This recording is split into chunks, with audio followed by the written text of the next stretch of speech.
அன்பான தேவனுடைய ஜனமே, மீண்டுமாக கர்த்தருடைய வார்த்தையை இந்த நாளின் காலை வேளையிலே சுருக்கமாய் கேட்க கர்த்தர் கொடுத்த கிருபைக்காய் கர்த்தருக்கு ஸ்தோத்திரம்.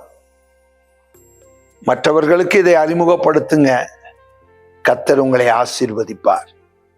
மத்தேயு 6:6 இவ்விதமாக சொல்லுகிறது, நீயோ ஜெபம் பண்ணும்போது உன் அறை வீட்டுக்குள் பிரவேசித்து உன் கதவை பூட்டி அந்தரங்கத்திலே இருக்கிற உன் பிதாவை நோக்கி ஜெபம் பண்ணு. அப்பொழுது அந்தரங்கத்தில் பார்க்கிற உங்கள் பிதா வெளியரங்கமாய் உனக்கு பதில் அளிப்பார். வெளியரங்கமான பதில் நமக்கு இன்றைக்கு தேவை.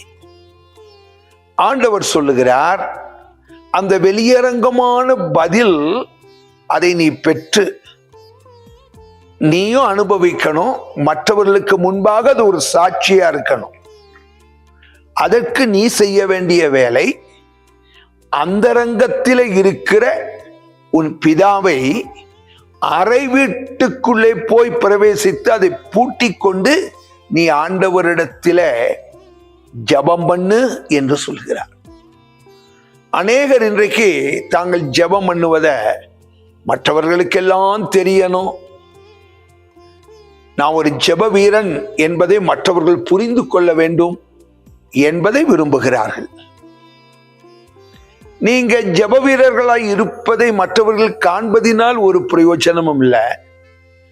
நீங்கள் அறை வீட்டை பூட்டிக் கொண்டு அந்தரங்கத்திலே இருக்கிற பிதாவினிடத்தில பெரிய பெரிய காரியங்களுக்காக எல்லாம் நீங்கள் போராடி நீங்கள் ஜெபித்து அந்த பதிலை மற்றவர்கள் வெளியரங்கமாய் அறிந்து கொள்ளும் போதுதான் ஆண்டவருடைய நாமம் கனம் அடையும். மற்றவர்களும் ஆண்டவரை விசுவாசிப்பார்கள். ஆகையினால அறை வீட்டை பூட்டிக் கொண்டு அந்தரங்கத்தில் இருக்கிற பிதாவை நோக்கி நம்ம ஜெபிக்கணும். 2 ராஜாக்கள் 4வது அதிகாரத்துல எலிசாவினிடத்தில் ஒரு தாய் வருகிறாள், தீர்க்கதரிசியின் மனைவி. எங்க வீட்டுக்காரர் காலத்துல கடன் வாங்கினது, அதை அவர் திருப்பி கொடுக்கும் முன்பாகவே மரித்து விட்டார். கடன் கொடுத்தவன் என் 2 பிள்ளைகளையும் அடிமைகளாய் பிடித்து கொண்டு போகிறேன் என்று சொல்லி வந்து நிற்கிறார்கள். நான் என்ன செய்ய என்று கேட்டபோது, எலிசா, உன்னிடத்துல என்ன இருக்கிறது? ஒரு குடம் எண்ணெய் மட்டும்தான் இருக்குதுன்னு அந்த அம்மா சொன்னாங்க. அந்த குடத்தை, அந்த குடம் எண்ணெயை நீ கொண்டு போய் ஒரு அறையில வை. அக்கம் பக்கத்தில் இருக்கிற எல்லா வீட்டில் இருக்கிற பாத்திரங்களையும், காலி பாத்திரங்கள் நிறைய இருக்கும், அதையெல்லாம் வாங்கி அந்த அறைக்குள்ளே வை. கதவை பூட்டிக்கொள். அங்கதான் அற்புதம் நடக்க போகுது. நம்ம அநேக நேரங்கள்ல நம்முடைய பக்தியை வெளிப்படுத்தக்கூடிய வகையில் அநேகர் என்ன பார்க்கணும் நான் ஜெபிக்கும் போது பரிசேயர்களை போல இல்லை, நாம் அப்படி அல்ல. ரகசியமா ஜெபிக்கணும். வேதத்துல பாருங்க, ஒரு குடம் எண்ணெய், அந்த ஒரு குடம் எண்ணெயை வைத்து சொல்ல முடியாத திரளான பாத்திரங்கள் எல்லாவற்றையும் ஆண்டவர் அந்த குடத்தின் எண்ணெயை ஆசீர்வதித்து ஒரு அற்புதத்தை செய்தார் என்று பார்க்கிறோம். கடன் தொல்லையெல்லாம் மாறியது என்று பார்க்கிறோம். கடன்காரனை வீட்டு பக்கமே வரவிடாதபடிக்கு கர்த்தர் செஞ்சிட்டாரு. இதுதான் சரித்திரம். செய்தது என்ன?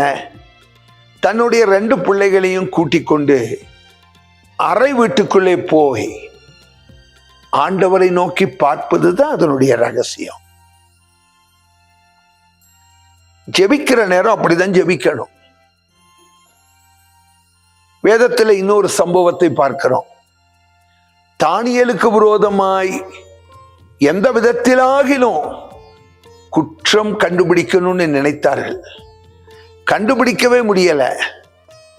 அவனுடைய ஆன்மீக காரியத்துல தான் இனி குற்றத்தை கண்டுபிடிக்கணும்னு சொல்லி அவனுக்கு விரோதமாய் ராஜாவினிடத்திலே தாஜா பண்ணி பேசி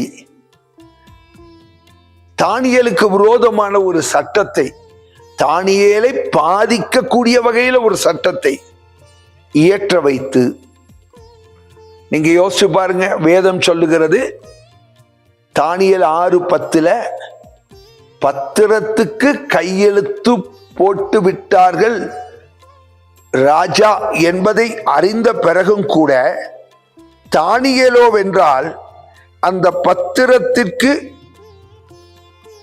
ராஜா கையெழுத்து போட்டுவிட்டதை அறிந்த போதிலும் தன் வீட்டுக்கு உள்ளே போய் தன் அறையிலே, அறையை பூட்டிட்டாரு, எருசலேமுக்கு நேராய் ஜன்னலை திறந்து வைத்து, ஒரு விசுவாசம், எருசலேம் தேவாலயத்துக்கு நேராய், ஏன்னா ஆண்டவர் சொல்லி இருந்தால் நான் என்றென்றைக்கும் இங்கே தங்கியிருப்பேன் சொன்னார் இல்லையா, அந்த விசுவாசத்துல அறையை பூட்டிக்கொண்டு எருசலேமுக்கு நேராக ஜன்னலை திறந்து வைத்து அவன் ஜெபித்தான். ஆண்டவர் அவனுக்கு விரோதமாய் இருந்த சிங்கத்தின் வாயை எல்லாம் கட்டினார் இல்ல. ஆகையினால நீங்க நல்லா ஜெபிக்கிறவங்க அறை வீட்டை பூட்டுங்க. எங்க வீட்டுல அத்தனை அறையெல்லாம் இல்லைங்க, ஒரு மூலையில போய் அமர்ந்துக்கிடுங்க. அப்படி உட்கார்ந்து இருந்து ஆண்டவர் சமூகத்துல அவரை நோக்கி பாருங்க.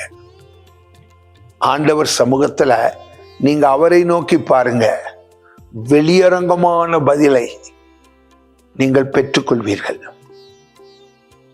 அன்னால் ஆண்டவர் சமூகத்துல என்ன ஜெபித்தாள் என்றே தெரியாது, வாயிலே முணுமுணுத்து கொண்டு இருந்தாள்.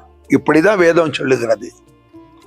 கர்த்தர் வெளியரங்கமாய் அவளுக்கு பதில் கொடுத்தாளா இல்லையா? கர்த்தர் உங்களுக்கு அதை செய்வார். ஆகையினால் நீங்கள் ஜெபம் பண்ணும் போது ஒரு அறை வீட்டுக்குள்ள, அந்த வசதி எங்களுக்கு இல்லைன்னா ஒரு மூலையில போய் உட்கார்ந்து இருந்து ஆண்டவர் சமூகத்துல உங்க விண்ணப்பங்களை வைங்க. கர்த்தர் வெளியரங்கமாய் உங்களுக்கு பதில் கொடுப்பார். கொடுக்க உங்களை வாழ்த்துகிறேன். ஜெபம் பண்ணுங்க, தேவன் மகத்துவமான காரியங்களை உங்களுக்கு செய்வார். மகா இரக்கமும் கிருபையும் உள்ள ஆண்டவரே,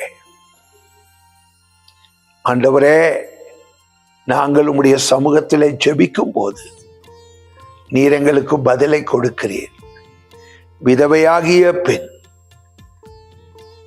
தீர்க்கதரிசியினிடத்திலே வந்தபோது உன் அறை வீட்டுக்குள்ளே போய் கதவை பூட்டி ஜெபிக்க நீங்க சொன்னீங்களே, அதே போல எங்க வாழ்க்கையில ஆண்டவரே இதே போல சூழ்நிலைகள் எல்லாம் உண்டு. நாங்களும் கூட மாம்சத்திலே கிரியை செய்யாதபடிக்கு, எங்கள் பலத்தினாலே பதிலை நாங்கள் பெற்றுக்கொள்ள முடியாதபடிக்கு, இயேசுவே உங்க சமூகத்துல நாங்கள் காத்திருந்து அறை வீட்டை பூட்டி கொண்டு உம்மோடு தனித்திருந்து நாங்கள் விண்ணப்பங்களை உம்முடைய சமூகத்திலே வைத்து ஆசீர்வாதமான பதிலை பெற்றுக்கொள்ள எங்களுக்கு கிருபையை தார். உங்க அனுகிரகம் கூடவே இருக்கட்டும். உங்க பிள்ளைகள் ஜெபத்தினாலே தான் ஜெயம் பெறணும், ஜெபத்தினால தான் கடன்ல இருந்து விடுதலை பெறணும், ஜெபத்தினால தான் சமாதானம் பெறணும். உலகத்தினால கொடுக்க முடியாதத தேவ சமூகத்தின் ஜெபத்தினால தான் பெறணும் என்கிற உணர்வு உங்க பிள்ளைகளுக்குள்ளே உண்டாகட்டும். ஆசீர்வதிங்க இயேசுவின் நாமத்தில் பிதாவே, ஆமென், ஆமென். God bless. கர்த்தர் உங்களை ஆசீர்வதிப்பாராக.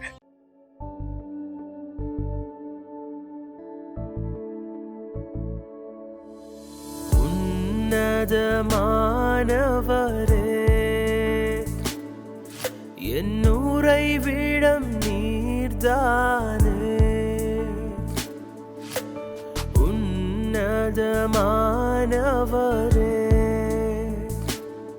என் உறைவிடம் நீர்தானே. உயர்த்துகிறேன், வாழ்த்துகிறேன்,